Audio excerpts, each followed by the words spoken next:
Hello ladies and gentlemen, welcome to the School of Science, and today we're going to be talking about the pre-match for Everton versus Sheffield United. Now, going into this game, I wish I could say I've got the highest level of confidence just to the fact that Sheffield United have got the worst away record in the Premier League at the moment. They've also probably got the worst home record. And according to my sources, they have only had 4 wins this season. Now, this is Everton we're talking about here. We're a team who likes to take those sort of odds, crumple them up into a lovely neat ball, and yeet that bugger so far out the window that fucking Steven Gerrard gets hit in the head with it. Seriously, guys, we take those records and we don't care about them. We basically just prove them wrong every time. Anytime someone pulls a statistic out their arse, normally that just means that statistic's going to get broken that game. Honest to God. I mean, the Aston Villa game we had previously, the last time we drew was all the way back in 2000 to 2001. In terms of a 0-0, of course. Normally we have quite a high score and bloody draw when it comes to the Aston Villa. But yeah, this game, as I said in the previous video, we need to treat this like a bloody cup final. If we go out there in a blasé attitude and get our asses handed to us by a team that is getting relegated, that is at the bottom of the table and has pretty much got their sandals on. They had their sandals on at Christmas. If we treat them with any form of respect in the regards of holding back, sitting back and letting them play, we are going to get our asses kicked. But there is some hope. James Rodriguez is, well, according to Ancelotti, he will be fit for this game. And I feel like we need to put him at the forefront of this one. Now, granted, how can I put this in the nicest way possible? We f***ing need him badly. This is not me bloody beating around the bush. We f***ing need Rodriguez for this one. Our creativity is absolutely just not there. Granted, we've got players who are probably about the worth of the entire goddamn squads that we're going up against in the forms of Sheffield United. Richarlison is apparently worth 80 million. Dominic Calvert-Lewin is apparently worth 80 million. They need to fucking show it in this game. I am expecting to see at least a goal from Richarlison, at least a goal from bloody Calvert-Lewin, and at least a goal from Decore or James Rodriguez. We need to be knocking multiple back from these guys. They have got no defence, they've got no midfield, they've got barely an attack. So we need to basically say, we are of European quality, and we're going to show you what European quality looks like. Because if we don't, then what the fuck are we doing?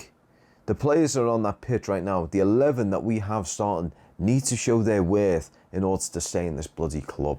Granted, I know quite a few of them are already looking at that window and thinking, yeah, they're going to throw me out of that because their contracts are pretty much up. I think Iwobi's is up. There's quite a few that's up. I'm not going to be able to rile them off the top of my head because I haven't looked at them recently, but I know there's about 7 or 8 contracts that are coming up at the end of the season. Granted, not all of them are first teamers. A lot of them are academy players and a lot of them are under 18. And I feel bad for throwing these sorts of people out of the window because they're only kids. But football nowadays is a business and you have to be cutthroat. But yeah, my starting lineup is going to be of a 4-4-3 category. It's going to be Pickford in goal, Luca Dean on the left, Michael Keane, Ben Godfrey in the middle, and Seamus Coleman on the right. Now, poor Seamus, by the end of this, he's going to probably want to have an ice bath for the next week once this is all said and done, because he's going to be playing as close to the full 90 in every single game possible. But I think he's definitely got the quality and worth to show it, especially in this game and especially in the Wolves game. When we have fans back, I want to see a very different Everton side coming out. I want to see an Everton side that has actually got some worth coming out. They fucking need to be shown the worth when they're coming out to an empty stadium because they've got eyes watching them. Granted, they can't hear those eyes, but they will bloody hear them in Wolves, and if they play shit against Sheffield United, They will know about it when they come out in the Wolves game. But yeah, so that's a side tangent. Back to the football. So in the midfield, on the left, I would be throwing... On the left, I would want to put Decore. Decore on the left. I would have... This is going to be 4-3-3, so Decore on the left, Alan in the middle, and Rodriguez on the right. Now, you already can see where this is going. Pretty much Decore and Rodriguez, they're going to be coming in, and we're going to be trying to utilise pace as well as skill. So how that works, I haven't got a goddamn clue, but I know they can do it. They are well paid, very talented players. They are playing in the top tier of world football, well, English football. They need to be bloody showing it. Now, granted, end of the season again. I'm going to be coming back to the whole end of the season thing. The players' mentality is, oh, it's the end of the season, we don't have much to play for. That is wrong. You've got fucking Europe to play for. I know it's not the Champions League, but it could be Europa League or it could be the Conference League. Still, it's fucking Europe. Play for Europe. If nothing else, play for Europe. Now, the top line, this may get a bit of flack, but hey ho, whatever. I'm going to have, on the left up top, Richarlison. Usually, for some reason, he loves to play from the left, and I want to see him play there a little bit more often. Granted, it's hit and miss with him nowadays. I've got a feeling we're going to end up losing him in the summer. I'll be disappointed to see him go in the summer because he's still very, very young, and he has so much promise still. But if he goes, he goes. Now, in the centre, I want to play Josh King. I know. The Josh King who I gave, I think it was a 5.5 against West Ham. The guy who showed about as much backbone as a jellyfish against West Ham. Yes, I want to give him a chance to start. I want to say to him, look, this is your time. This is the only chance you're going to get to prove to us that you're worth this blue shirt. Otherwise, you're going to fuck off. We give you a 6-month contract. If you don't prove your worth, there's the door. There's the window. We will happily get Big Dunk to throw you out of it. And on the right, Dominic Calvert-Lewin. Now, he's come into something of a run of form. He's more, you know, getting into that sort of striker mindset where when he gets the ball, he's going to use his feet more than his head, which is great. It's a way we would like to see it. I remember about 5 or 6 months back, Dominic Calvert-Lewin was saying that he was trying to get his mindset more in the lines of Lewandowski, the rowing doctor. If you're playing like the rowing doctor right now, I don't know which part, but he's a space interpreter. He's less of a striker, more of an attacking midfielder. He sort of plays into a false 9 or a false 10 sort of role, where he will find space and he'll sort of roam around it and make it near impossible to mark, because he will sit between two players and he will alternate between the two inside the back line. If you're going to play that sort of style of football, honestly, God, mate, play it well, because it is an extremely hard thing to do. But if you can pull it off, you will be the most valuable player on our team. Now, in this regard, what I would like to do as well is I would like to rely on the youth, very much so in this squad. So, if Josh King is not cutting the mustard, if he doesn't seem to be, you know, getting within that area of the box and making some good efforts on that net, then I would be more than willing at the end of the first half to throw him out and throw Nathan Broadhead in. He's only a kid, granted he is only a kid, but that kid, I've watched him play for the youth teams, and he is absolutely romping it. And in all honesty, this Sheffield United side have probably got the quality of a fucking youth side. They're watching them play, they look disinterested, they look slow, and they lack skill. So throwing Nathan Broadhead in there,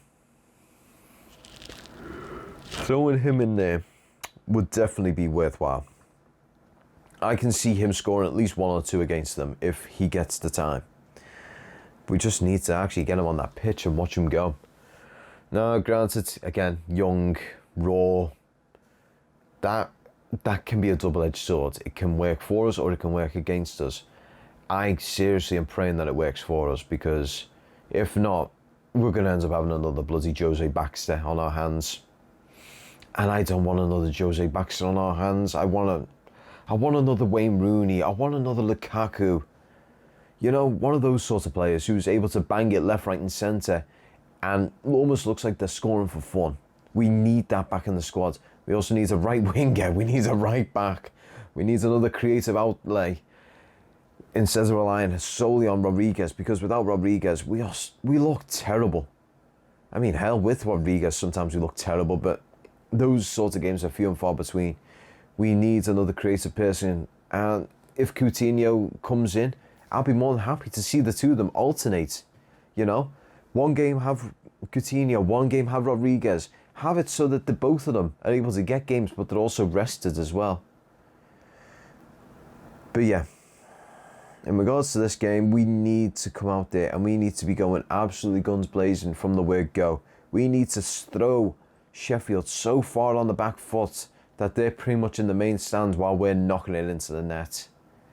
If we're not able to do that, then how the fuck are we going to compete in any tier of Europe? Seriously, you're thinking, okay, the Intertoto, or what the hell it's called, Europa Conference, you're just going to be taking on the Eastern European teams, you know, like your Romanians, your Latvians, your Russians. They're still going to really fucking put a fight up. And the thing is, with those sorts of teams, they will be physical against our players. If our players cannot handle that sort of stuff, then they're screwed, in all honesty. Because Eastern European football is something else. It's the closest thing I've seen to Gaelic football. But yeah, that's my rant. If you liked the video, please hit that like button. If you didn't, please put it in the comment section. Also, while you're down there, just get some of them tumbleweeds and throw them out, please. Seriously, we're not getting many in terms of comments. I would really appreciate comments down there, just suggesting stuff, whether, you know, saying, oh, what do you think of this player who's meant to be linked with us? And I'll be more than happy to put a video, and I will credit you to it. So please, put something down there so we can actually get some talking going. And if you're new to the channel, why not hit that subscribe button? We put we put content out on a fairly frequent basis. It's more around Everton than anything. But if you want, you know, more content around just football in general, why not put it down in the comment section below? I'm more than happy to talk about whether, you know, Man City deserved the league, or whether the game against Manchester United versus Liverpool was a good game or not. In all honesty, that Phillips' own goal was absolutely hilarious to watch. I've watched that a few times and I've giggled my arse off at it. But yeah, also don't forget to hit the bell icon. Honestly, I'm not saying that just because I'm a generic ass YouTuber. It's more down to the fact that the YouTube algorithm is a bloody weird thing. I've come onto my YouTube front page and I'm getting recommendations from videos 8 to 9 years ago. And when you go into the video, you look at it and you're like, oh, everyone else has been getting that. So honestly, the bell icon really does help. It just gets you, you know, front and center seats to when this shit comes out. But anyway, I'd like to thank you all very much for watching this video, and I'm going to see you guys in the post-match. Hopefully, I'm going to be able to say, oh my God, that was fucking amazing. Where was that Everton team a few months back? I'm hoping I can say that instead of the usual, we didn't play that great. You know, I really don't want to be saying we didn't play that great. I want to be saying we went out there and we fought a good fight. So come on, Blue Boys, let's fucking show the fans what we're worth. Okay guys, thank you very much for watching, and I'll see you all in the next video. Peace out.